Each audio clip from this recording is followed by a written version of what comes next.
प्यारे बच्चों नमस्कार। आशा करता हूं कि आप सभी लोग बहुत अच्छे होंगे, शानदार होंगे, स्वस्थ होंगे, जबरदस्त होंगे, जिंदाबाद होंगे। आप सभी लोगों का बहुत-बहुत स्वागत है। सभी बच्चों का बहुत-बहुत स्वागत है। सभी लोग आ जाएंगे क्लास में। चलिए आइए, ठीक है, अपनी क्लास स्टार्ट करते हैं बच्चों। जी, लव यू ऑल बच्चों, लव यू ऑल, ठीक है ना, लव यू ऑल। चलिए, लेकिन मैं आप सब लोगों को एक बात बताना चाहता हूं कि अभी जो आपकी मैराथन आने वाली है उससे सब लोग जुड़ जाना मैराथन से, ठीक है। शाम 4 बजे होगी, यूपी स्पेशल हिस्ट्री की मैराथन होगी। सबको उस मैराथन से जुड़ जाना है, ये बात ध्यान रखना, ठीक है। सबको उस मैराथन से जुड़ जाना है, ठीक है। आइए हम चलते हैं बच्चे, ठीक है। भारत के भौगोलिक प्रदेश,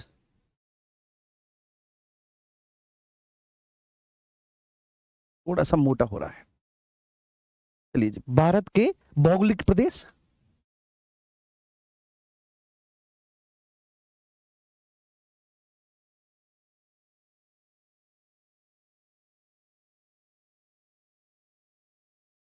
भौगोलिक प्रदेश। और मेरे प्यारे बच्चे, भारत के भौगोलिक प्रदेश में जो सबसे लास्ट वाला सेगमेंट है ना, द्वीपीय प्रदेश, हम उन द्वीपीय प्रदेश के बारे में बात करेंगे बेटा, ठीक है। तो इसमें जो सबसे लास्ट सेगमेंट हमारा बचा हुआ है, द्वीपीय क्षेत्र, हम उन द्वीपीय क्षेत्र के बारे में बात करेंगे। किसके बारे में जी? द्वीपीय क्षेत्र के बारे में बात करेंगे। किसके बारे में जी? द्वीपीय क्षेत्र के बारे में बात करेंगे। ये हमारा सबसे लास्ट सेगमेंट है भारत के भौगोलिक प्रदेश में, और हम द्वीपीय क्षेत्र के बारे में बात करेंगे। द्वीपीय क्षेत्र में दो प्रमुख द्वीप हैं आपके, एक अंडमान निकोबार और दूसरा लक्षद्वीप। तो उनको समझ लेते हैं। तो भैया इसमें दो प्रमुख द्वीप हैं हमारे, एक है अंडमान एवं निकोबार द्वीप, अंडमान एवं निकोबार द्वीप, निकोबार द्वीप, और दूसरा है हमारा बच्चे लक्षद्वीप, ठीक है ना। लक्षद्वीप बड़ा आजकल सुर्खियों में है। यहां से प्रश्न बन सकता है, क्योंकि आपको पता है कि अभी अभी आपके प्रधानमंत्री जी ने लक्षद्वीप की यात्रा की। केवल लक्षद्वीप के तट पर एक फोटो खिंचा के उन्होंने मालदीव की वाट लगा दी, ठीक है। वो इंसान ऐसा है जो पूरे देश की वाट लगा सकता है केवल एक फोटो क्लिक करवा के, वो है हमारा प्रधानमंत्री। तो लक्षद्वीप, ठीक है। अच्छा, अब यहां से क्या क्या प्रश्न बनता है लक्षद्वीप से, अंडमान निकोबार से, ये मैं आपको बता दे रहा हूं। बहुत अच्छे से आप लोग यहां पर फोकस करेंगे, ठीक है, बहुत अच्छे से फोकस करेंगे। देखिए अंडमान निकोबार जो है ना, ये अंडमान निकोबार बच्चे, जो अराकान योमा है ना, म्यांमार का पर्वत है अराकान योमा। तो अंडमान निकोबार जो है पूरा का पूरा द्वीप, ये अराकान योमा का दक्षिणी विस्तार है। और ये अंतः सागरीय वलित पर्वत है। अंतः सागरीय वलित पर्वत का मतलब है कि ऐसे पर्वत जो सागरों में निर्मित होते हैं, उनके किनारे जब सागरी तल से ऊपर उठ जाते हैं तो वहां पर द्वीपों का निर्माण हो जाता है, ठीक है जी। ये बात समझ में आई। तो अंडमान निकोबार जो है, number first point, Andaman Nicobar भैया जी, ये अराकान योमा का ही, ये अराकान योमा का दक्षिणी, ठीक है, सागरीय विस्तार है। अब अराकान योमा कहां का है भैया जी? म्यांमार का पर्वत है, ठीक है। आपसे कोई भी पूछे अराकान योमा कहां का पर्वत है, म्यांमार का पर्वत है, ठीक है जी, ध्यान रखना म्यांमार का।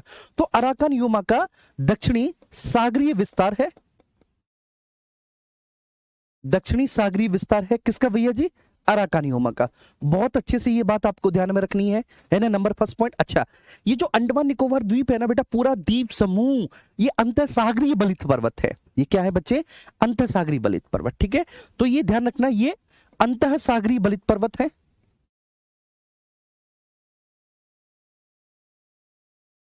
ये अंतः सागरीय बलित पर्वत है बेटा, अंतः सागरीय बलित पर्वत है।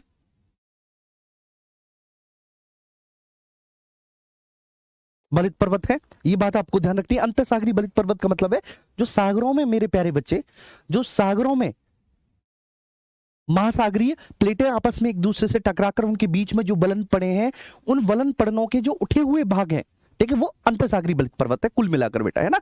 अंडमान निकोबार में, ये आपको ध्यान रखना है। और अगर मैं बात करूं बेटा, अंडमान निकोबार में टोटल कुल मिलाकर 572 छोटे मोटे द्वीप है। कितने बच्चे? 572।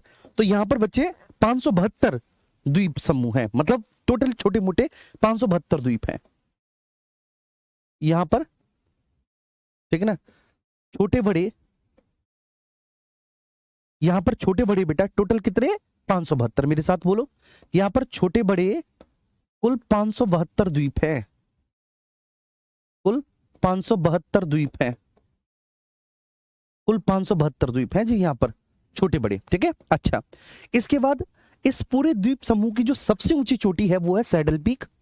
इस द्वीप समूह की सबसे ऊंची चोटी सैडल पीक है, वो उत्तरी अंडमान में है, ठीक है। अच्छा, अब जैसे ही मैंने बोला कि इस द्वीप समूह की सबसे ऊंची चोटी सैडल पीक उत्तरी अंडमान में है, तो मैं यहाँ पर थोड़ा सा आपको अगली स्लाइड पर लेके जाता हूं। बेटा देखो, देखो ये ऐसे है यहाँ पे म्यांमार, ये बात समझना आप, ये इस तरह से यहाँ पे है, ऐसे यहाँ तक बची है म्यांमार, ठीक है।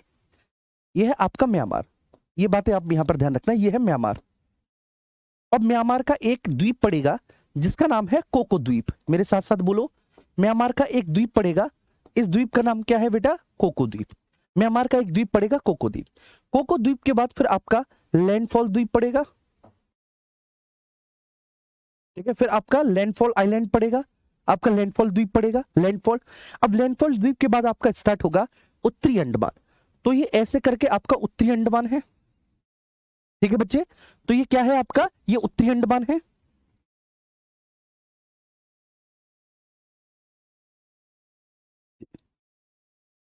बेटा तो लेट हो गया,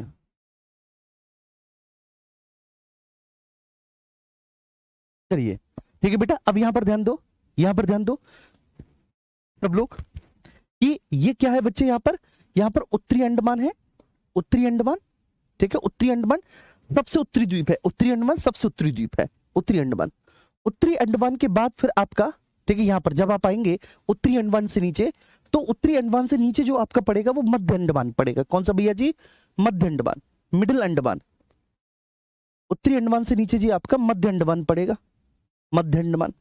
मध्य अंडमान से जब आप नीचे आएंगे जी, तो आपका दक्षिणी अंडमान पड़ जाएगा, मध्य अंडमान से नीचे दक्षिणी अंडमान पड़ जाएगा, ऐसे करके ये राज्य आपका दक्षिण अंडमान। ये सब द्वीप है, दक्षिणी अंडमान। नहीं भाई एसी मत चलाओ, दक्षिणी अंडमान, ठीक है। तो उत्तरी अंडमान, उत्तरी अंडमान के नीचे मध्य अंडमान, मध्य अंडमान के नीचे दक्षिणी अंडमान, बस ये ध्यान रखना है। तो म्यांमार का कोको द्वीप, फिर लैंडफॉल आइलैंड, लैंडफॉल द्वीप, उत्तरी अंडमान, फिर मध्य अंडमान, फिर दक्षिणी अंडमान, ठीक है। दक्षिणी अंडमान के बाद है बच्चे फिर लिटिल अंडमान। तो दक्षिणी अंडमान के बाद आपका पड़ेगा क्या भैया, लिटिल अंडमान देखने को, लिटिल अंडमान। तो दक्षिणी अंडमान के बाद आपका आ गया लिटिल अंडमान। बहुत अच्छे से ध्यान रखना है, इनका क्रम आपको याद रखना है। तो क्या आ गया सर, ये लिटिल अंडमान आ गया, क्या आ गया, लिटिल अंडमान। अब लिटिल अंडमान के बाद बच्चे आपका 10 डिग्री चैनल है, ऐसे करके, ठीक है। तो यहां पे लिख लेना, ये क्या है जो मैंने आपको बनाया है, ये भैया जी मैंने 10 डिग्री चैनल बनाया है, ये ध्यान रखना, 10 डिग्री चैनल है ये क्या है, 10 डिग्री चैनल है। और इस 10 डिग्री चैनल के नीचे, लिटिल अंडमान के नीचे हमारा कार निकोबार पड़ेगा। क्या पड़ेगा, car Nicobar, car Nicobar, car Nicobar द्वीप पड़ेगा। कार निकोबार द्वीप के बाद लिटिल निकोबार द्वीप पड़ेगा, लिटिल निकोबार द्वीप पड़ेगा। और लिटिल निकोबार द्वीप के बाद फिर आपका जो है ना बच्चे, ग्रेट निकोबार द्वीप पड़ेगा। क्या पड़ेगा, ग्रेट निकोबार द्वीप पड़ेगा। इनका क्रम बस आपको याद रखना है, ठीक है, बस, ठीक है। मैं जो बोल रहा हूं ना बेटा, इनका क्रम याद रखना है आपको, ठीक है। सभी लोगों को इनका क्रम याद रखना है, इनका क्रम मत भूल जाना, जो क्रम मैंने आपको बताया है जी,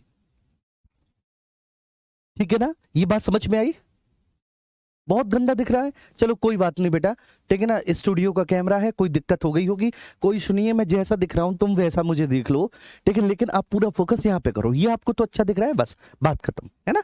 जैसा भी दिख रहा है कोई बात नहीं।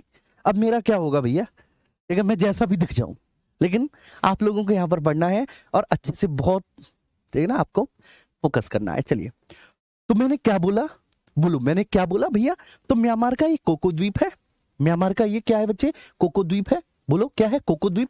कोको द्वीप के नीचे लैंडफॉल द्वीप है। अब मतलब आप कोको द्वीप के नीचे से ही, कोको द्वीप के नीचे से आपका अंडमान स्टार्ट हो जाता है, कोको द्वीप के नीचे से अंडमान स्टार्ट हो जाता है।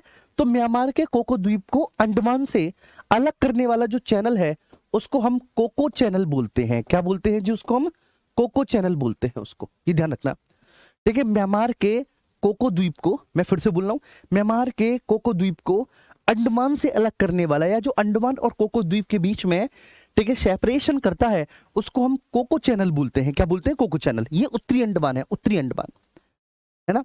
अब ये जो उत्तरी अंडमान है ये नॉर्थ अंडमान है। अब ये जो नॉर्थ अंडमान है, नॉर्थ अंडमान में ही बच्चे अंडमान निकोबार की सबसे ऊंची चोटी सैडल पीक पाई जाती है। तो यहीं पर अंडमान निकोबार की सबसे ऊंची चोटी सैडल पीक पाई जाती है, ध्यान रखना।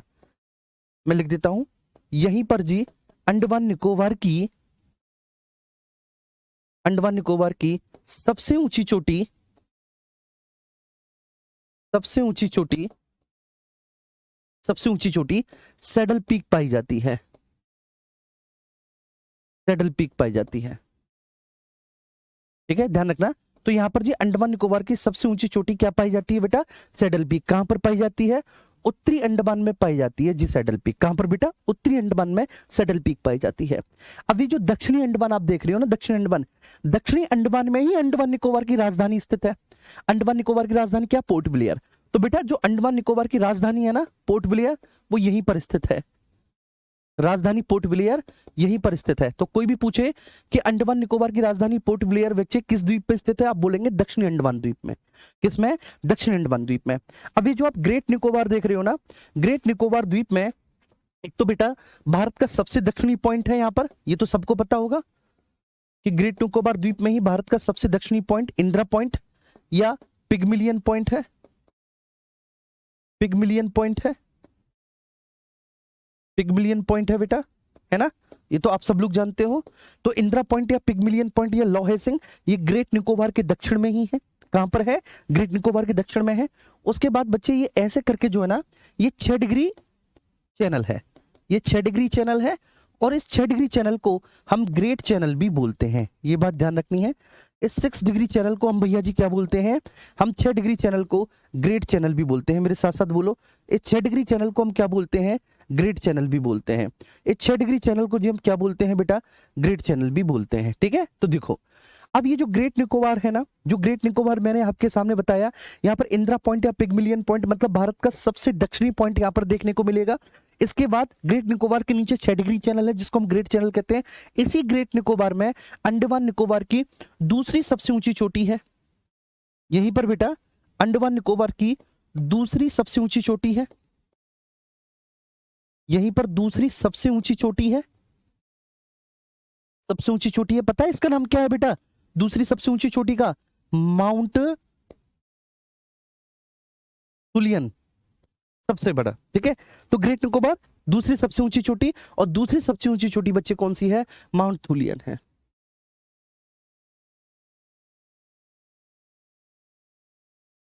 माउंट थुलियन है। ठीक है, ये बात समझ में आ गई सबको बेटा? तो दूसरी सबसे ऊंची चोटी कौन सी है? दूसरी सबसे ऊंची चोटी जो है बेटा वो माउंट थुलियन है अंडमान निकोबार की। और अंडमान निकोबार की पहली सबसे ऊंची चोटी कौन सी है? Saddle peak. यहाँ पे सैडल पीक नेशनल पार्क भी है उत्तरी अंडमान में, सैडल पीक नेशनल पार्क भी है बेटा उत्तरी अंडमान में। और ध्यान रखना, ठीक है, पूरे देश का सबसे छोटा नेशनल पार्क भी अंडमान निकोबार में, साउथ बटन। तो साउथ बटन जो है वह पूरे देश का सबसे छोटा नेशनल पार्क है बच्चे, वो भी कहां पर है? अंडमान निकोबार में। ठीक है, ध्यान रखना। राजधानी पोर्ट ब्लेयर दक्षिणी अंडमान में पड़ती है। अब दक्षिणी अंडमान और लिटिल अंडमान के बीच में भी एक चैनल है। ठीक है, दक्षिणी अंडमान और लिटिल अंडमान के बीच में भी एक चैनल है, ऐसे करके बाबू। इस चैनल को हम लोग बोलते हैं डंकन पास। क्या बोलते हैं? Duncan pass. तो एक चैनल और यहां पर मिलेगा जो दक्षिणी अंडमान और लिटिल अंडमान के बीच में है, डंकन पास। फिर 10 डिग्री चैनल मिलेगा। ये जो 10 डिग्री चैनल है ये अंडमान को निकोबार से अलग करेगा। कौन से अंडमान को? लिटिल अंडमान को। किससे? कार निकोबार से अलग करेगा। फिर ये जी ग्रेट निकोबार है जो सबसे दक्षिणी पॉइंट है। यहां पर उत्तरी अंडमान के इधर आपको 2 ज्वालामुखी मिलेंगे, ऊपर आपको नारकोंडम मिलेगा बेटा, और नीचे आपको बैरन मिलेगा। बैरन भारत का एकमात्र सक्रिय ज्वालामुखी है। बैरन भारत का बेटा एकमात्र सक्रिय ज्वालामुखी है जी। कौन सा भैया जी? बैरन। तो बैरन जो है, बैरन एकमात्र भारत का सक्रिय ज्वालामुखी है।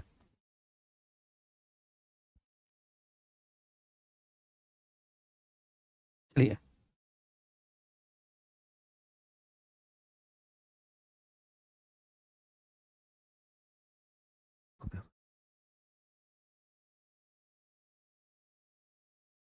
नहीं आज होगी नहीं, होगी नहीं,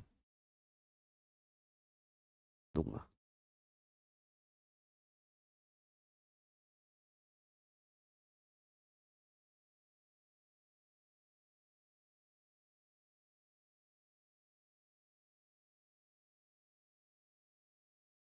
सॉरी, ऐसी छोटी मोटी गलतियां याद हो जाती हैं बेटा।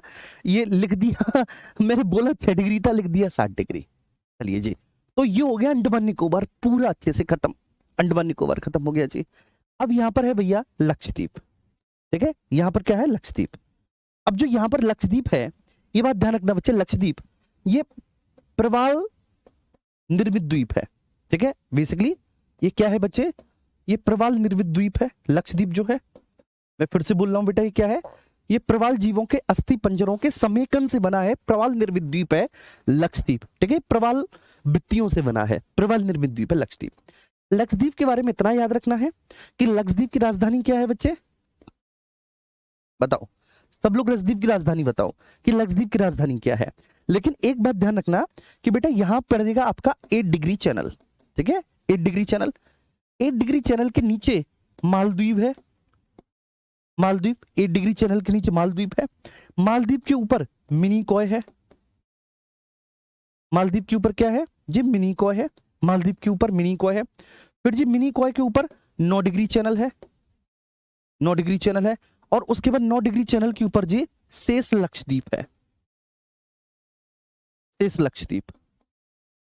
तो जो शेष लक्षद्वीप है, शेष लक्षद्वीप हमारा 9 डिग्री चैनल के ऊपर है। ठीक है, तो ध्यान रखना। अब मैं राजधानी पूछ रहा हूं, बहुत अच्छे बेटा, राजधानी कवरत्ती, बहुत शानदार। राजधानी क्या है जी, राजधानी कवरत्ती है, राजधानी कवरत्ती है, कवरत्ती है, बहुत शानदार।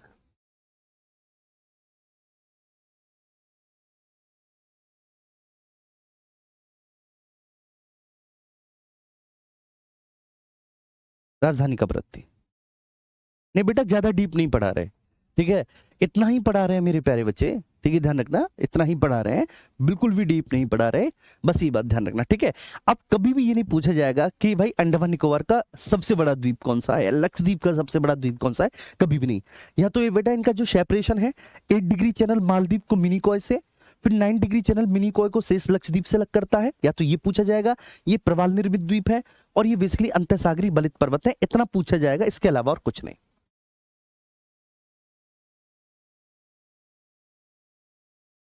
ठीक है, इतना पूछा जाएगा।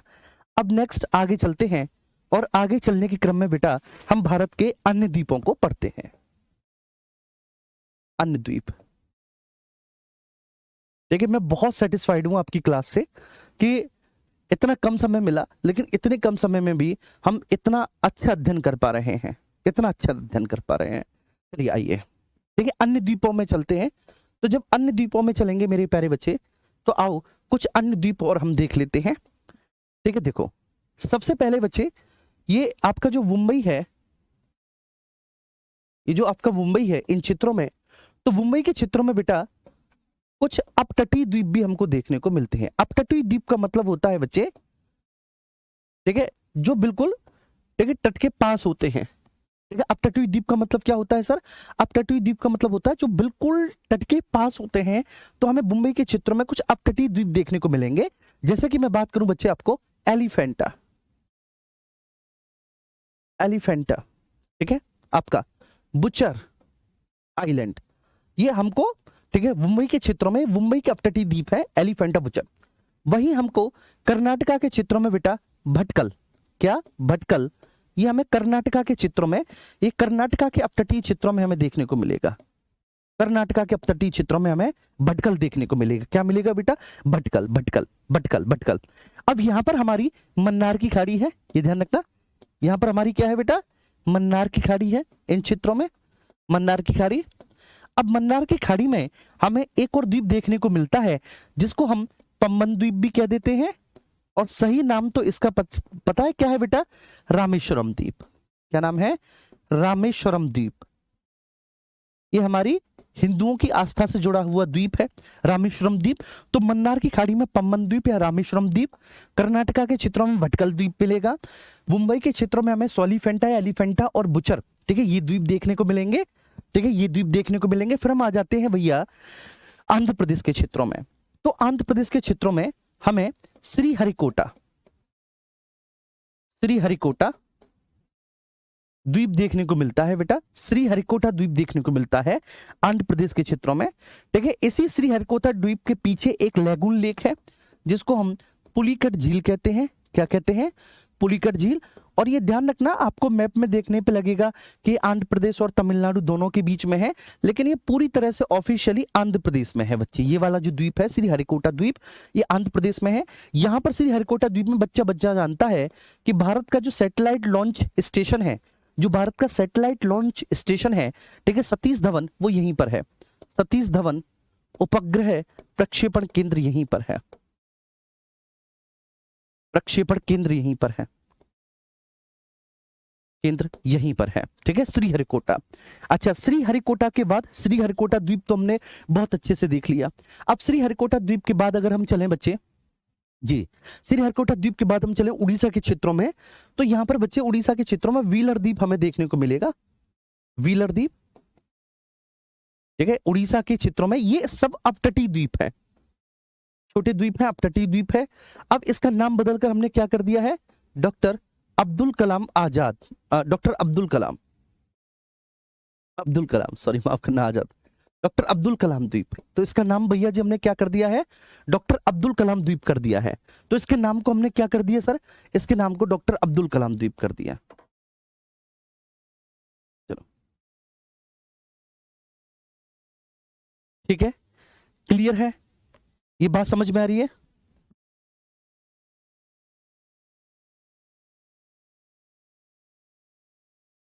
चलो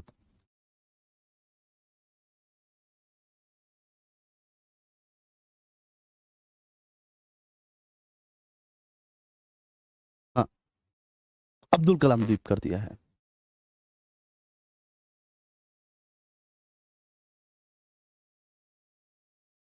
ठीक है, क्लियर हुआ, ये बात समझ में आ गई सबको।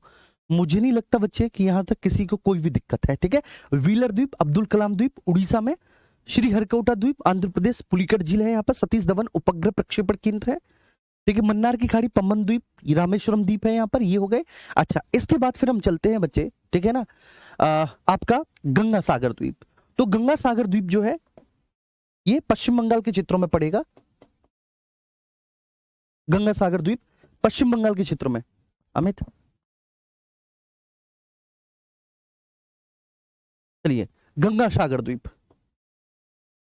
तो बेटा गंगा सागर द्वीप पश्चिम बंगाल के क्षेत्रों में है, वेस्ट बंगाल के क्षेत्रों में है गंगा सागर।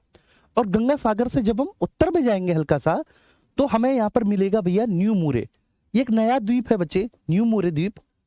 ये भारत और बांग्लादेश के बीच में एक्चुअली विभाजित है। ठीक है, ये भारत और बांग्लादेश के बीच में विभाजित है बच्चे, कौन सा, न्यू मोरे द्वीप। तो ये जो न्यू मोरे द्वीप है, ये भारत और बांग्लादेश के बीच में विभाजित है।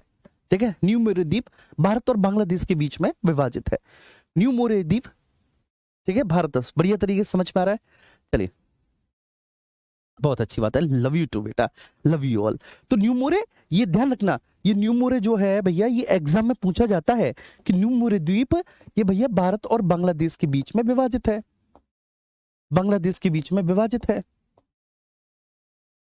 विभाजित है ये वाला। गंगा सागर द्वीप वेस्ट बंगाल में, व्हीलर, ठीक है, अब्दुल कलाम द्वीप बेटा श्री हरिकोटा द्वीप, पुलिकट द्वीप पुलिकट झील में है। बाकी का ये सब मैंने बता दिया आपको, ठीक है ना। साल स्वीट भी मुंबई के पास बेटा, आपको साल स्वीट पड़ेगा देखने को, यहाँ पर आपका एक साल स्वीट और पड़ता है इन क्षेत्रों में।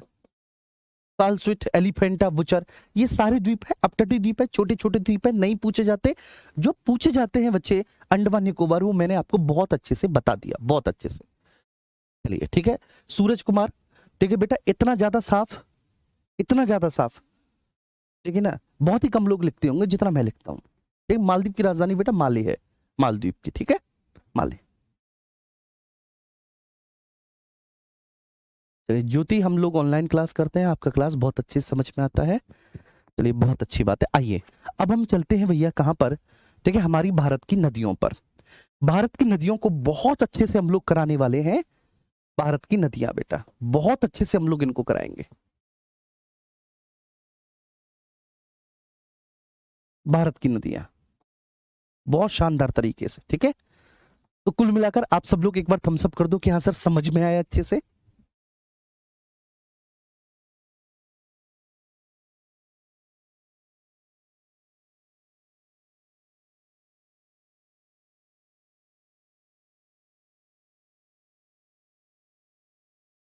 चलिए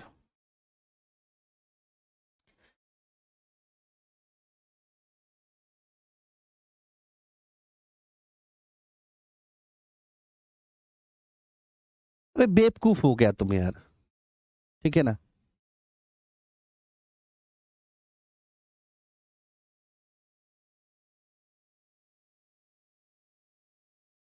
चलिए ठीक है, love you ji, love you. Narmada और ताप्ती के मध्य बेटा सतपुड़ा है, कितनी बार मैंने बता दिया आपको, सतपुड़ा है, ब्लॉक पर्वत है।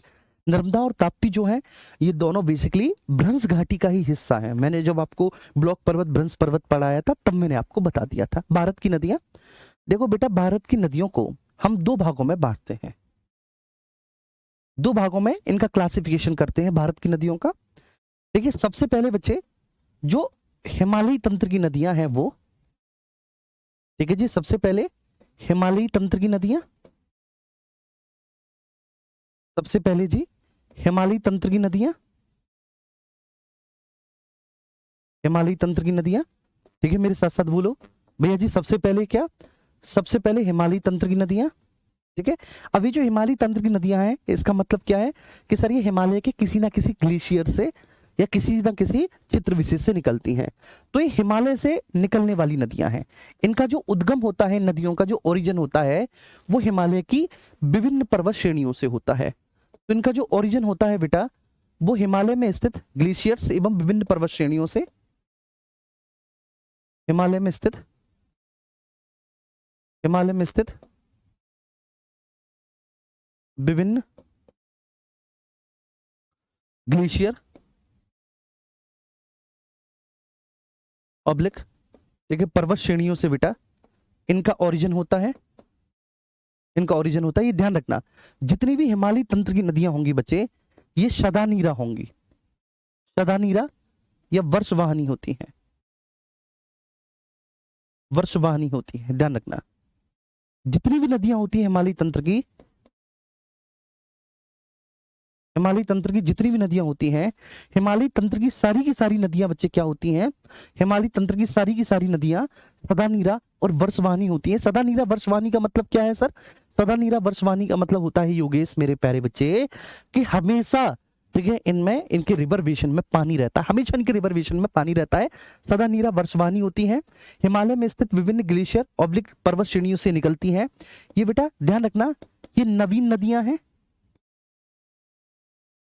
ये नवीन नदियां हैं, ठीक है ना, नवीन नदियां हैं।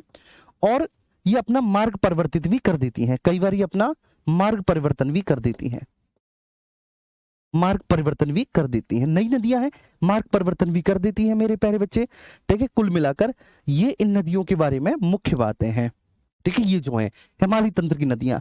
अब हिमालयी तंत्र की नदियों में बेटा तीन तंत्र आते हैं।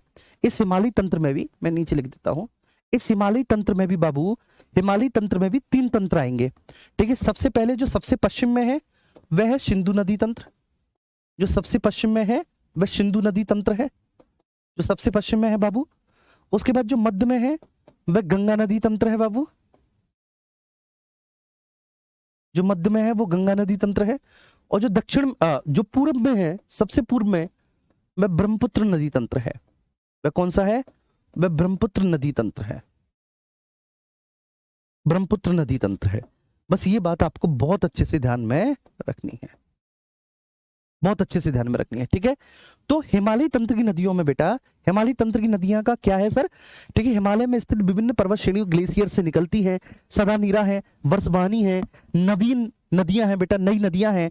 और ये अपना मार्ग परिवर्तन करने में बच्चे, ठीक है, दक्ष हैं ये नदियां, ये मार्ग परिवर्तन करती हैं, ठीक है, ध्यान रखना। अब हिमालयी तंत्र की नदियों में हम तीन को शामिल करते हैं, तीन को शामिल करते हैं sir, Indus system, Ganga system and the Brahmaputra system, ठीक है जी। हम इसमें बच्चे आपका सिंधु, गंगा और ब्रह्मपुत्र नदी तंत्र को हम इसमें क्या करते हैं, शामिल करते हैं, ठीक है, बिल्कुल। चलो बहुत अच्छे। अब जो दूसरी नदियां हैं, दूसरी नदियां कौन सी हैं, तो दूसरी है भैया प्रायद्वीपीय भारत की नदियां, ठीक है भैया। दूसरी कौन सी है जी, दूसरी है प्रायद्वीपीय भारत की नदियां,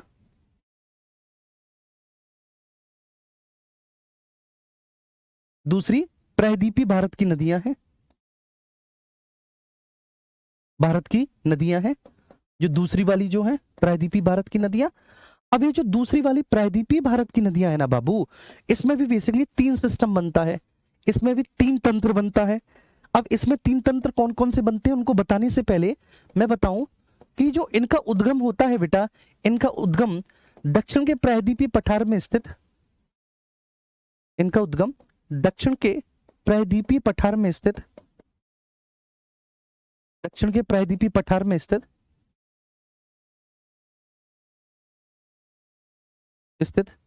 विभिन्न पर्वत श्रेणियों से,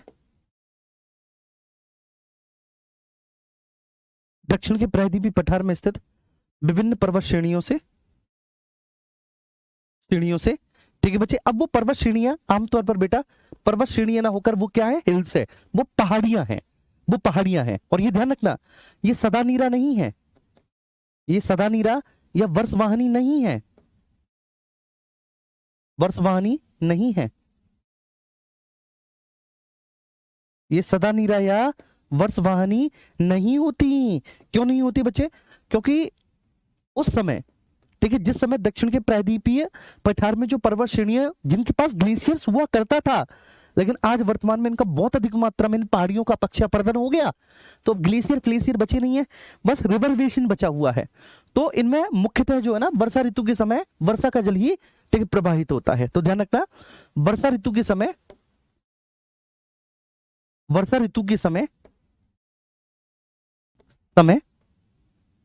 ठीक है ना, इनका ठीक है रिवर बेसिन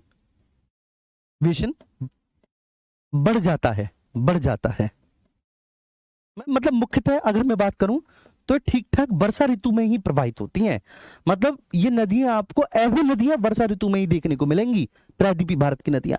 अब प्रायद्वीपीय भारत की नदियों में भी तीन तंत्र हैं, ठीक है, इसमें भी तीन तंत्र हैं। सबसे ऊपर देखने को मिलेगा बेटा गोदावरी नदी तंत्र, गोदावरी नदी तंत्र। दूसरा यहां पर आपको देखने को मिलेगा कृष्णा नदी तंत्र, कृष्णा नदी तंत्र। और जो तीसरा आपको देखने को मिलेगा जी कावेरी नदी तंत्र, कावेरी नदी तंत्र, ठीक है, ध्यान रखना। तो जी तीन प्रकार के तंत्र देखने को मिलेंगे आपको, गोदावरी जी, आपको कृष्णा, और तीसरा जी आपको देखने को मिलेगा कावेरी नदी तंत्र, है ना। तो हम दो भागों में बांटकर पढ़ते हैं, दो भागों में बांटकर पढ़ते हैं। अच्छा, जादू हो गया था, मैं गायब हो गया था। हाँ, मैंने बोल दिया भैया से कि कभी कभी मुझे बीच बीच में मिस्टर इंडिया भी बना दिया करो। आओ बेटा, तो सबसे पहले हम पकड़ते हैं सिंधु नदी तंत्र को, है ना। आ जाओ, तो सबसे पहले हम किसको पकड़ते हैं, हम पकड़ लेते हैं सिंधु नदी तंत्र को। और बिल्कुल घबराना नहीं है, ठीक है, बिल्कुल भी नहीं घबराना। सिंधु नदी तंत्र क्यों नहीं घबराना बच्चे, मैं बताता हूं। बहुत अच्छे से आपका सिलेबस हो जाएगा, बस साथ के साथ क्लास करते रहो, साथ के साथ क्लास करते रहो आराम से अच्छे से। बाद में जब नोट्स मिल जाते हैं तो नोट्स का रिवीजन कर लो, ठीक है, उनका रिवीजन कर लो। तो सिंधु नदी तंत्र में बच्चे, ठीक है, सिंधु की जो सहायक नदियां हैं, सहायक नदियां, सिंधु की जो सहायक नदियां हैं बच्चे, ठीक है, सिंधु की सहायक नदियां, तो अगर मैं उनका क्रम बताऊं, ठीक है, किधर से बेटा, उनका क्रम बाएं तट से। तो बाएं तट से अगर मैं उनका क्रम बताऊं तो ऐसे नीचे से लिखना, सतलुज, मेरे साथ साथ बोलो सतलुज, दूसरी व्यास, तीसरी रावी, चौथी चिनाब, और अगली झेलम, झेलम, और उसके ऊपर बेटा सिंधु है ही, सिंधु है ही, ठीक है। तो ये सब सिंधु की सहायक नदियां हैं। सिंधु की सहायक नदियों में, ठीक है, सिंपल सी बात है, सिंधु की सहायक नदियों में देखो आपका सतलुज तो है ही, ठीक है, सिंधु की सहायक नदियों में आपका सतलुज तो है ही, आपका व्यास है, आपकी रावी है, आपकी चिनाब है, आपकी झेलम है ना। तो सतलुज तो है ही, सतलुज के बाद आपकी व्यास भी है, आपकी रावी भी है, आपकी चिनाब भी है, आपकी झेलम भी है, और आपकी सिंधु भी है, ठीक है, ध्यान रखना। तो सिंधु नदी तंत्र में सहायक नदियों में सतलुज, व्यास, रावी, चिनाब, झेलम, और इनफैक्ट एक सिंधु हो ही जाती है।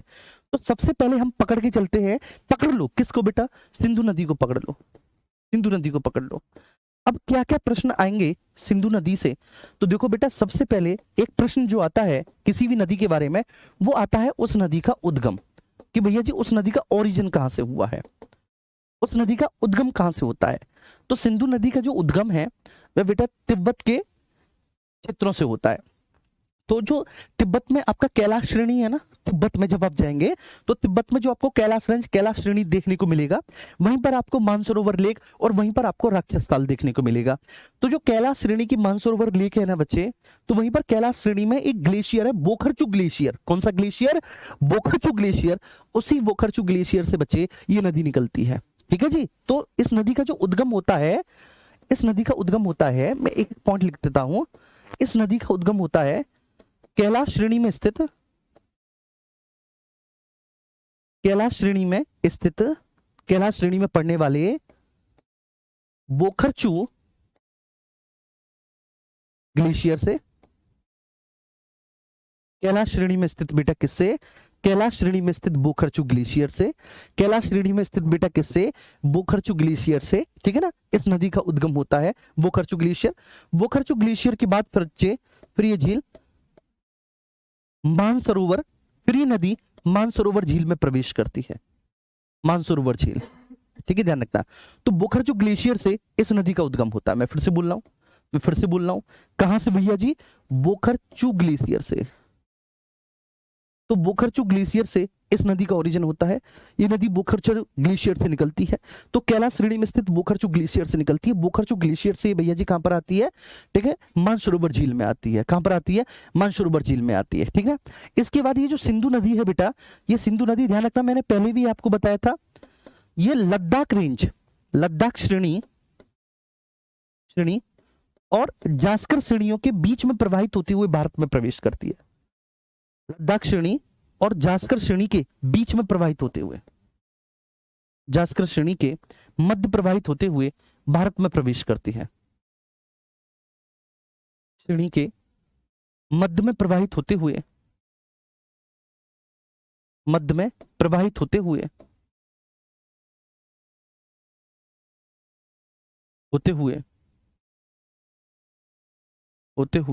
भारत में प्रवेश करती है, भारत में प्रवेश करती है।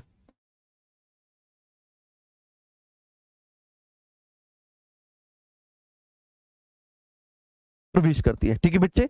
तो ये लद्दाख श्रेणी और जास्कर श्रेणी, मेरे साथ साथ बोलो, ये लद्दाख श्रेणी और जास्कर श्रेणी के बीच में प्रवाहित होते हुए, उनके मध्य में प्रवाहित होते हुए ये भारत में प्रवेश करती है। बेटा बात समझ में आ रही है? भारत में प्रवेश करती है, लेकिन एग्जैक्टली वो स्थान जहां से ये भारत में एंटर करेगी, एग्जैक्टली वो स्थान जहां से भारत में एंटर करेगी बेटा, वो है डमचौक। ठीक है। तो ये लद्दाख के डमचौक से ही एग्जैक्टली भारत में प्रवेश करती है। अगर मैं लिखूं तो लद्दाख के डमचौक से ये भारत में आ जाती है ना। तो ध्यान रखना, लद्दाख के दमचौक से, लद्दाख के दमचौक से भारत में प्रवेश करती है, भारत में प्रवेश करती है, भारत में प्रवेश करती है। ठीक है, ध्यान रखना है। तो भैया जी ये लद्दाख के दमचौक से भारत में प्रवेश कर रही है, लद्दाख के दमचौक से। ये नदी केवल व केवल लद्दाख में प्रवाहित होती है, ये ध्यान रखना बेटा, ये लद्दाख में ही प्रवाहित होती है, ये नदी लद्दाख में प्रवाहित होती है। और तिब्बत में बेटा हम इस नदी को, सिंधु नदी को सिम्बी खंबान या शेरमुख कहते हैं, ध्यान रखना। तो तिब्बत में सिंधु नदी को, ये प्रश्न भी पूछा जाता है, तिब्बत में सिंधु नदी को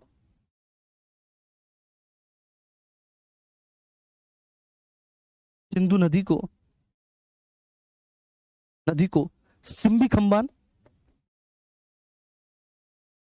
खंबान या शेरमुख कहते हैं, शेरमुख कहते हैं, शेरमुख कहते हैं।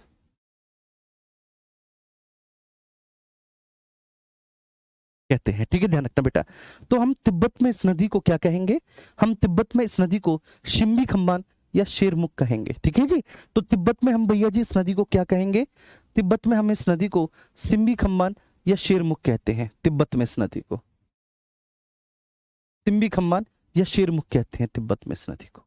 उम्मीद करता हूं ये बात आपको बहुत अच्छे से समझ में आ गई होगी, है ना बेटा। अच्छा, अब इसके बाद सिंधु नदी की हमसे पूछा जाती है कुल लंबाई कितनी है। बच्चे को पता है कि बेटा जो कुल लंबाई है, कुल लंबाई कितनी है इस नदी की? 2880 किलोमीटर है ना। तो इस नदी की जब कुल लंबाई हमसे पूछी जाएगी, कुल लंबाई तो वो 2880 किलोमीटर कुल लंबाई इस नदी की कितनी भैया जी? 2880 किलोमीटर कुल लंबाई की। जी हाँ, कुल लंबाई बेटा 2880। लेकिन अगर भारत में इसकी लंबाई पूछे कि भारत में इसकी लंबाई कितनी है, भारत में सिंधु नदी की लंबाई पूछा जाए,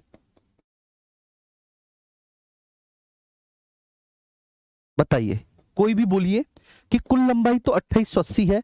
चलो सर, ये तो हम याद करके आए हैं कि भारत में कुल लंबाई 2800, भारत सॉरी, कुल लंबाई जो है इस नदी की वो 2880 है। ये तो हम याद करके आए हैं कि भाई कुल लंबाई इसकी 2880 है। लेकिन भैया जी अगर भारत में इस नदी की लंबाई पूछी जाए, भारत में इसकी पूछी जाए, तो भारत में कितनी है? भारत में नहीं, गलत। भारत में बेटा इस नदी की लंबाई 1114 किलोमीटर है। कितना भैया जी? 1114 किलोमीटर है भारत में इस नदी की कुल लंबाई। तो भारत में इस नदी की कुल लंबाई 1114 किलोमीटर है। बात समझ में आ रही है जी? इसके बाद ठीक है, भारत में बेटा ये केवल व केवल लद्दाख में ही बहती है, और लद्दाख में बहने के बाद फिर ये पाकिस्तान में चली जाएगी, ठीक है ना, पाकिस्तान में। और पाकिस्तान में बेटा एक स्थान है दर्दिस्तान। तो पाकिस्तान के दर्दिस्तान के चिल्लड़ नामक, चिल्लड़, ठीक है, कहते ना चिल्लड़ पाकिस्तान है, पाकिस्तान भी चिल्लड़ है, से चिल्लड़ ही है। तो पाकिस्तान में दर्दिस्तान के चिल्लड़ नामक स्थान से बेटा प्रवेश करेगी ये, पाकिस्तान में, ठीक है, चिल्लड़ नामक स्थान से प्रवेश करेगी। तो ये बात ध्यान रखना बच्चे, ये केवल व केवल लद्दाख में ही प्रवाहित होती है। मैं लिख देता हूं, ये लद्दाख में प्रवाहित होती है भैया,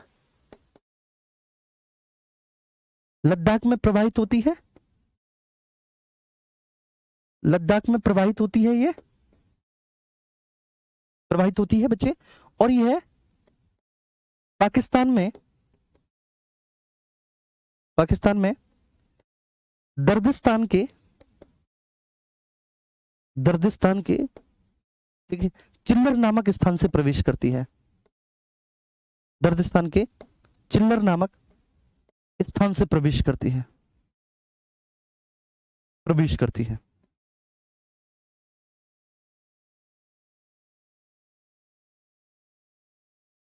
प्रवेश करती है, ठीक है। तो लद्दाख में प्रवाहित होती है, और बेटा ये पाकिस्तान में दर्दिस्तान के चिल्लड़ नामक स्थान से प्रवेश करती है। उम्मीद करता हूं कि ये बात सब बच्चों को बहुत अच्छे से समझ में आ गई होगी, बहुत अच्छे से, ठीक है। तो सिंधु नदी के बारे में सब कुछ देख लिया। सिंधु नदी एक बार मैं फिर से रिकॉल करता हूं बेटा, बेटा मानसिक अभिरुचि की क्लास जो है, ठीक है ना वो आपकी सोमवार से होगी, है ना, सोमवार से होगी बच्चे, उसकी क्लास जो है जी, ठीक है। चलिए, ठीक है, उद्गम इसका मेरे साथ साथ बोलो, इसका जो ओरिजिन है, इसका जो उद्गम है, वह कैलाश श्रेणी में स्थित बोखरचू ग्लेशियर से होता है इसका उद्गम।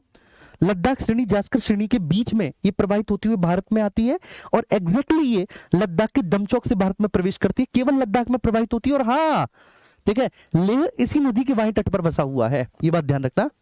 लेह शहर, शहर इसी नदी के बाएं तट पर बसा हुआ है,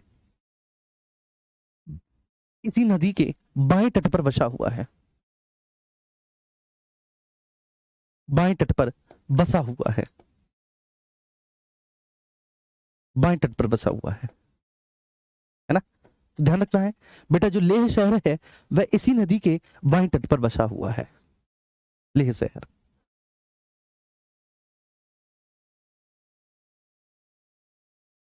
ठीक है, चलिए, इसके बाद इस नदी के बारे में यह है बेटा, जब ये नदी लद्दाख और गिलगित, ठीक है, गिलगित पीओके में है, तो जब ये नदी लद्दाख से निकलने के बाद गिलगित में प्रवाहित होती है, तब ये गॉर्ज का निर्माण करती है। गॉर्ज का मतलब है वी आकार की घाटी, गॉर्ज का निर्माण करती है, जिसको हम सिंधु गॉर्ज कहते हैं, ठीक है। तो ध्यान रखना, इस पॉइंट को भी लिख देना कि लद्दाख से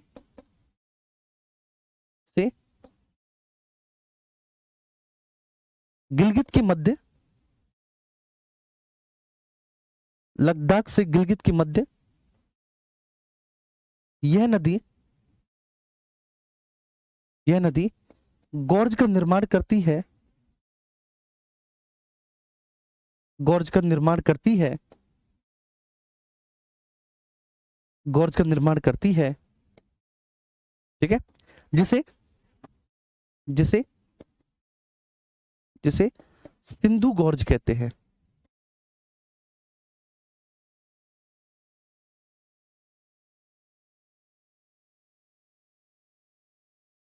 सिंधु गॉर्ज कहते हैं। ठीक है, तो लद्दाख से गिलगित के मध्य बेटा यह नदी गॉर्ज का निर्माण करती है। लद्दाख से गिलगित के मध्य ये नदी गॉर्ज का निर्माण करती है। ठीक है, और इसे हम क्या कहते हैं, इसे हम बच्चे सिंधु गॉर्ज कहते हैं, सिंधु गॉर्ज कहते हैं। ठीक है, सिंधु गॉर्ज कहते हैं। अच्छा, इसकी हम अन्य सहायक नदियां और लिख लेते हैं सिंधु की। अन्य सहायक नदियां ये बहुत महत्वपूर्ण है, बस आप इनके नाम लिख लो, इनके बारे में डिटेल में तो मैं नहीं पढ़ाऊंगा। तो अन्य सहायक नदियों में बेटा श्योक नदी, आपने नाम सुना होगा। अन्य सहायक नदियों में श्योक नदी, काबुल नदी, काबुल नदी बेटा, ठीक है ना, गिलगित नदी, गिलगित के क्षेत्रों में प्रवाहित होती है। तो बेटा जो गिलगित के क्षेत्रों में प्रवाहित होती है उसका नाम क्या है, गिलगित नदी, है ना। इसके बाद कुर्रम, कुर्रम नदी, इसके बाद जाशकर नदी, जाशकर नदी। तो शोक नदी, काबुल नदी, गिलगित नदी, कुर्रम नदी, जाशकर नदी, और एक शिगार नदी और है, एक शिगार नदी और है बेटा। कौन सी नदी, शिगार नदी, शिगार नदी। तो ये पूरी सिंधु नदी हो गई। ठीक है, मैंने बेटा सिंधु नदी को बहुत अच्छे से बता दिया, समझा दिया। उम्मीद करता हूं सारी चीजें आपको समझ में आ गई होंगी। ठीक है जी, सिंधु नदी। अब आइए हम लोग फटाफट से चलते हैं किस पर भाई, सतलुज नदी पर। ठीक है, तो ये तो सिंधु तो हो गई, सिंधु का काम खत्म हुआ। ठीक है, चलिए सर, सिंधु हमारी कंप्लीट हुई, ये बहुत खुशी की बात हुई कि सिंधु हमारी जी कंप्लीट हुई, सिंधु को हमने कंप्लीट कर लिया, सिंधु खत्म। ठीक है, अब हम सिंधु के बाद किस पे चलेंगे बच्चे, अब हम सिंधु के बाद, ठीक है ना, सतलुज पे आते हैं। चलो सिंधु के बाद सतलुज पे आते हैं, है ना, सतलुज। चलिए, तो सतलुज पे आते हैं। अब हम यहां पर लिखते हैं भैया जी कौन सी नदी, सतलुज नदी। फटाफट से आइए सतलुज नदी के बारे में देखिए। देखो ये जो सतलुज नदी है ना बच्चे, ये भी सतलुज नदी तिब्बत से ही निकलती है, ये भी तिब्बत से ही निकलती है सतलुज नदी। तो सतलुज नदी ऑल्सो बेटा, ठीक है, ये भी तिब्बत से ही निकलती है, तिब्बत में ही इसका उद्गम है। लेकिन ये कहां पर, ये मानसरोवर लेक के पास वाली जो लेक है ना, राक्षस ताल, ये राक्षस ताल से निकलती है। बात समझ में आ रही है, ये किससे निकलती है, ये बेटा मानसरोवर लेक के पास जो राक्षस ताल है, ये राक्षस ताल से निकलती है ना। तो सतलुज नदी जो है, मेरे साथ साथ बोलो, ये भैया जी तिब्बत में, तिब्बत में मानसरोवर लेक के निकट, तिब्बत में मानसरोवर झील के निकट, झील के निकट, निकट राक्षस ताल से निकलती है, राक्षस ताल से निकलती है, निकलती है। ठीक है बच्चे, किससे निकलती है, राक्षस ताल से निकलती है। ठीक है, और हम तिब्बत में इस राक्षस ताल को, ठीक है, लांगचेन खंबाब कहते हैं। तिब्बत में इसको बेटा राक्षस ताल को क्या कहते हैं, तिब्बत में हम राक्षस ताल को लांगचेन खंबाब के नाम से भी जानते हैं, लांगचेन खंबाब के नाम से भी जानते हैं। ठीक है, किन नाम से भी जाना जाता है, नाम से भी जाना जाता है, से भी जाना जाता है। ठीक है, ध्यान रखना। तो बेटा तिब्बत में हम इसे, तिब्बत में हम इसे लांगचेन खंबाब के नाम से भी सिंधु नदी को जानते हैं। ओ सॉरी, लांगचेन खंबाब के नाम से बेटा किसको, राक्षस ताल को जानते हैं। तो राक्षस ताल को हम लांगचेन खंबाब के नाम से भी जानते हैं। मेरी बात को बहुत अच्छे से समझना बेटा, ठीक है, बहुत बढ़िया से समझना। अब जो भी मैं बात बता रहा हूं उस पर पूरा अच्छे से फोकस करना। शिवम बेटा गर्म पानी पिला दे, तेरे गर्म, मेरा मुंह सूख रहा है तब से, गला सूख चुका है और पसीना पसीना हो रहा है। ना ना ना, ऐसे ना, ऐसी नहीं यार, मेरी कल से तबीयत खराब है। ठीक है बेटा, तो तिब्बत में मानसरोवर झील के निकट राक्षस ताल से निकलती है। राक्षस ताल को हम क्या कहते हैं, लांगचेन खंबाब कहते हैं, राक्षस ताल को लांगचेन खंबाब। अच्छा, इसके बाद बच्चे भारत में यह सिपकीला दर्रा से प्रवेश करती है। भारत में यह नदी एक्चुअली, सिपकीला दर्रा जो है वो इसी नदी के द्वारा निर्मित है बेटा। ठीक है, सिपकीला दर्रा इसी नदी के द्वारा निर्मित है। तो भारत में यह सिपकीला दर्रा से प्रवेश करती है, भारत में शिपकीला दर्रा से प्रवेश करती है। सिपकी दर्रा से प्रवेश करती है बेटा भारत में, ये प्रवेश करती है, लेकिन भारत में प्रवेश करने से पहले ऑलरेडी ये 400 किलोमीटर प्रवाहित हो चुकी है। ठीक है ना बेटा, भारत में प्रवाहित होने से पहले, मतलब भारत में जैसे ही प्रवेश करेगी तो भारत में प्रवेश करने से पहले ऑलरेडी ये 400 किलोमीटर प्रवाहित हो चुकी होती है। तो जैसे ही भारत में एंटर करेगी सिपकीला दर्रा से, तो उससे पहले 400 किलोमीटर बह चुकी होती है। ठीक है, ध्यान रखना कितना, 400 किलोमीटर बह चुकी होती है जी। ठीक है, तो मैं लिख दूं, भारत में प्रवेश करने से पहले, भारत में प्रवेश करने से पहले, करने से पहले पहले 400 किलोमीटर किलोमीटर प्रवाहित हो चुकी होती है, 400 किलोमीटर प्रवाहित हो चुकी होती है, हो चुकी होती है। ठीक है जी, ध्यान रखना। तो बेटा भारत में प्रवेश करने से पहले 400 किलोमीटर ये बह चुकी होती है, 400 किलोमीटर ये प्रवाहित हो चुकी है। अब इसके बाद इस नदी के बारे में most and most important point है कि भारत और पाकिस्तान की सीमा बनाती हुई प्रवाहित होती है बेटा फिजूरपुर से फजलिका तक।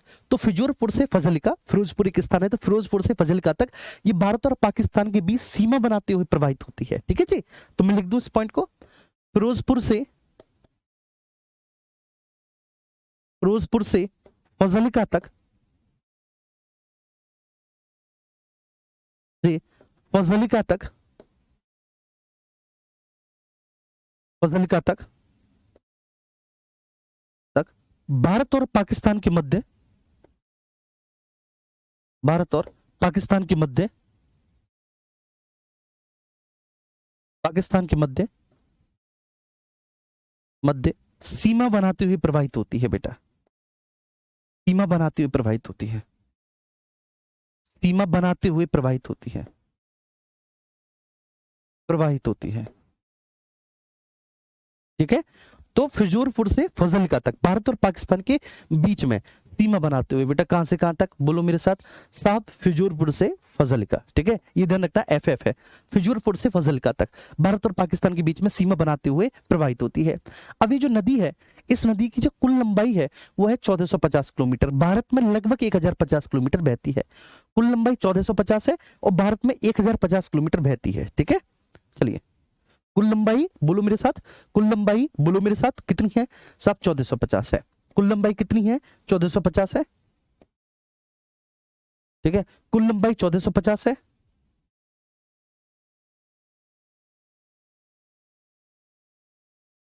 1450, और भारत में 1050 किलोमीटर। बस समझ पा रही है बेटा, भारत में कितनी, 1050 किलोमीटर, और कुल लंबाई कितनी है, कुल लंबाई इस नदी की होती है 1450 किलोमीटर। ठीक है, ये बात क्लियर है। तो इसको बहुत अच्छे से आपको कंफर्म कर लेना है, इसको बहुत अच्छे से आपको कंफर्म कर लेना है कि ये जो आपकी नदी है ना, सतलुज नदी, आइए सर,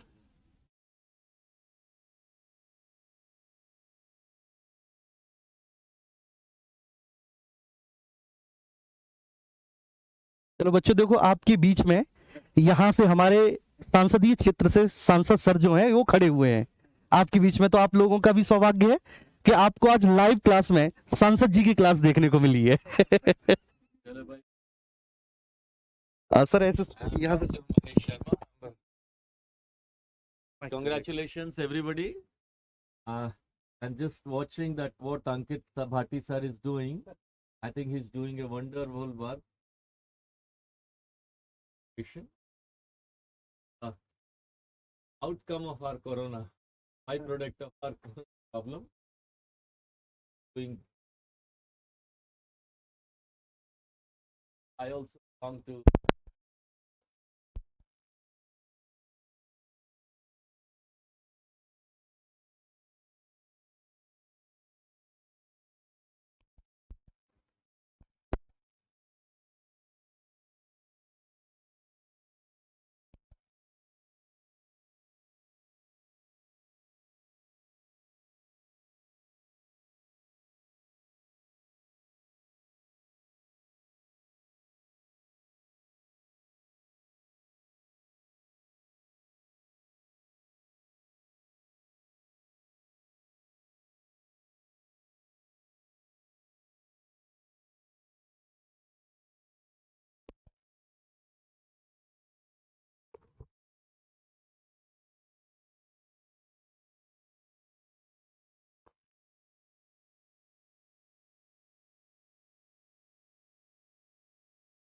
चलिए ठीक है, तो ये बहुत अच्छे से कंफर्म हो गया, ये क्लियर हो गया सारी चीजें आपको।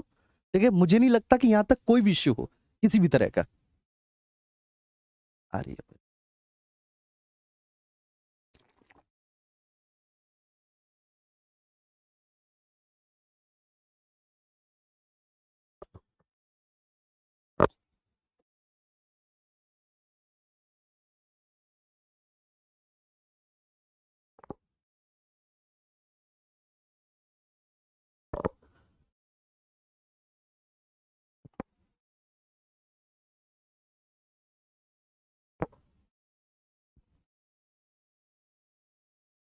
चलिए ठीक है, तो ये बात बहुत अच्छे से क्लियर हो गई भैया, कोई इशू तो नहीं। सतलुज नदी तिब्बत में मानसरोवर झील के निकट राक्षस ताल से निकलती है, राक्षस ताल से निकलती है। लांगचैन खंबाब के पास मतलब इसको राक्षस ताल को लांगचैन खंबाब के नाम से भी जाना जाता है। तो ये जो राक्षस ताल है, हम इसको लांगचैन खंबाब के नाम से भी जानते हैं, राक्षस ताल को। ठीक है, भारत में सिवकीला दर्रा से प्रवेश करती है नदी, और भारत में प्रवेश करने से पहले यह 400 किलोमीटर, ठीक है, लगभग प्रवाहित हो चुकी होती है। यह फिरोजपुर से फजलिका तक,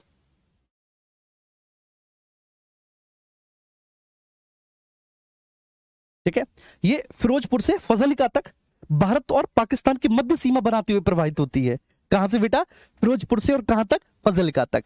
तो फिरोजपुर से फजलिका तक भारत और पाकिस्तान के बीच में सीमा बनाते हुए यह नदी प्रवाहित होती है।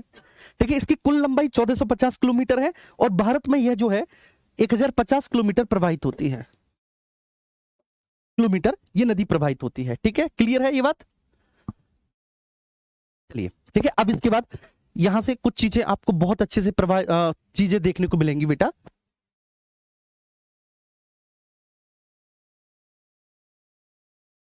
ठीक है, चलिए, तो ये क्लियर हो गया सतलुज नदी। अब हम चलते हैं बच्चे, ठीक है, ब्यास नदी पर। ब्यास नदी, बस ब्यास नदी को और समझ लो, उसके बाद फिर आप क्लास ले, रीजनिंग की क्लास है फिर आपकी। बस ब्यास नदी को और देख लो बेटा। ये जो ब्यास नदी है, ये ब्यास नदी हिमाचल प्रदेश के रोहतांग दर्रे के निकट ब्यास कुंड से निकलती है। ठीक है, तो ब्यास नदी जो है, इसका जो उद्गम है, इसका जो ओरिजिन है व्यास नदी का, ये व्यास नदी का ओरिजिन है सर, ये रोहतांग दर्रे के निकट। ठीक है, रोहतांग दर्रे के निकट व्यासकुंड नामक स्थान है। दर्रे के निकट बेटा क्या? व्यासकुंड नामक स्थान है, नामक स्थान। ठीक है, तो वहां से बच्ची निकलती है। एक्चुअली व्यासकुंड एक पॉन्ड है, व्यासकुंड एक लेक है, एक तरह का तालाब है बेटा, जो रोहतांग दर्रे के निकट है। तो वहां से ये निकलती है हिमाचल प्रदेश से,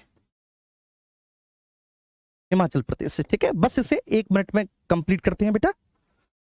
तो इसका जो उद्गम है वो रोहतांग दर्रे के निकट व्यासकुंड नामक स्थान, हिमाचल प्रदेश से ये नदी ओरिजिनेट होती है, हिमाचल प्रदेश से ये नदी, ठीक है, निकलती है। ठीक है, ये बात ध्यान रखना है बच्चों आप सभी को। और ये जो ब्यास नदी है, ये एकमात्र ऐसी नदी है जिसका संपूर्ण प्रवाह भारत में, भारत के अलावा और ये कहीं, ठीक है बच्चे ध्यान रखना, भारत के अलावा और ये कहीं जाती नहीं है। तो ब्यास नदी एकमात्र ऐसी नदी है, इसका संपूर्ण प्रवाह भारत में है।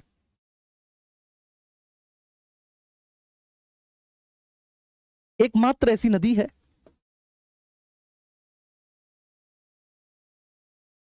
एकमात्र ऐसी नदी है, ऐसी नदी है, ठीक है, जिसका संपूर्ण प्रवाह भारत में है।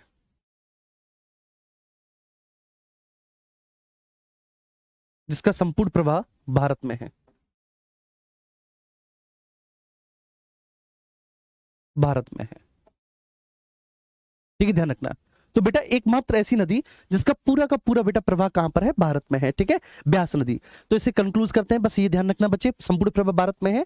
ये धौलाधर श्रेणी में, ठीक है ना, काती और लारगी नामक स्थान है। धौलाधर श्रेणी में काती और लारगी नामक स्थान है, वहां पर ये गोर्ज बनाती है। तो मैं लिख दूं, धौलाधर श्रेणी में, धौलाधर श्रेणी में काती एवं लारगी नामक स्थान पर, नामक स्थान पर गोर्ज बनाती है, गोर्ज बनाती है।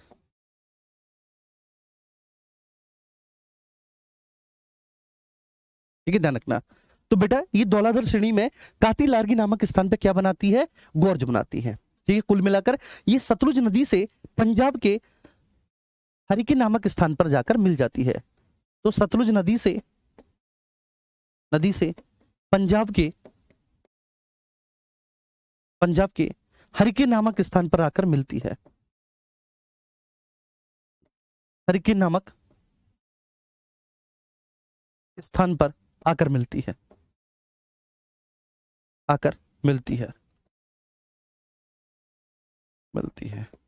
ठीक है भैया जी। कहां पर? हरिके नामक स्थान पर आकर मिलती है। उम्मीद करता हूं ये बात बहुत अच्छे से। तो भैया ये सतलुज नदी से, ठीक है, पंजाब के हरिके नामक स्थान पर आकर मिल जाती है। कहां पर भैया? हरिके नामक स्थान पर आकर मिल जाती है। इसी हरिके बैराज से इंदिरा गांधी नहर निकल रहे हैं। ठीक है, ध्यान रखना। इसी हरिके बैराज से बेटा, इसी हरिके बैराज से इंदिरा गांधी कैनाल भी निकलती है। इसी से इंदिरा गांधी कैनाल भी निकलती है। इंदिरा गांधी नहर भी निकलती है, इसी से निकलती है।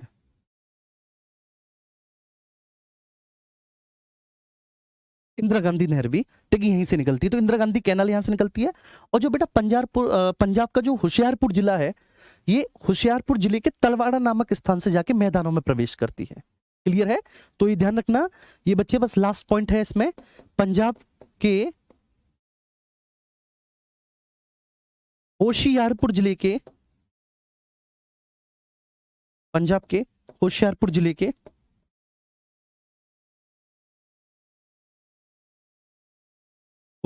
के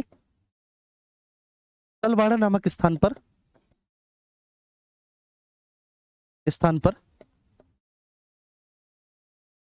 मैदानों में प्रवेश करती है। मैदानों में प्रवेश करती है।